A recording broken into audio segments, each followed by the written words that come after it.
I think there's been such tremendous change that's been going on in the last 10 years. But there's key things for me that have really been happening, as probably not necessarily things that have been happening in learning and development, but just the change in technology around us in society. Because 10 years ago, we were using email, of course. We were using a whole range of ways of communicating with each other electronically.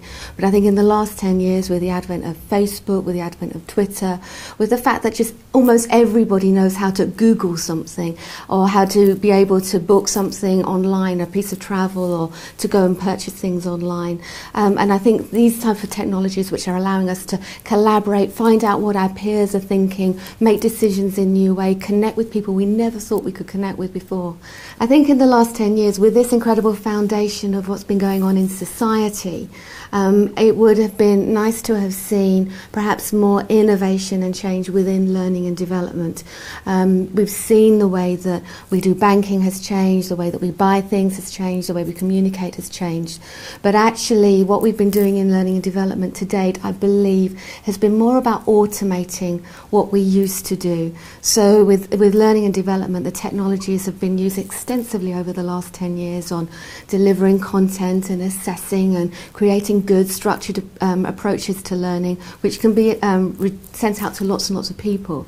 But at the same time, we're not necessarily really grasping that kind of connectivity that's available to us in the rest of society. And I think that's one of the key areas that would have made a massive difference at this point in time. Charles Ledbetter actually recently summed it up very well at Online Educa Berlin, when he was saying that actually our actions are determined by our vantage point. And if we set out with a view to improving something, improving a system, then that's what we do. And I think that's what we've tried to do with learning development. We've set out to say, okay, how can we bring more efficiency into what we already do? And we've done that, and we've been very successful in doing that, and our research has shown that. But what we haven't necessarily done is step back and say, how do I need to do things differently now that business has changed, now that society has changed? And as a result of that, perhaps we're not just yet taking full advantage of all of the collaborative opportunities that we've got with technology now that could really make a difference in the way that we share, communicate, connect and learn from each other.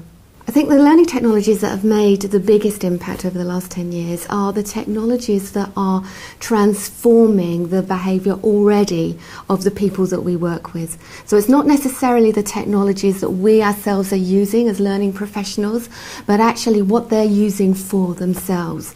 So the mobile phone and the ability to be able to connect at any point in any time, the use of Facebook, the use of Twitter, the use of sharing information, sharing ideas via videos, via podcasts, via blogs.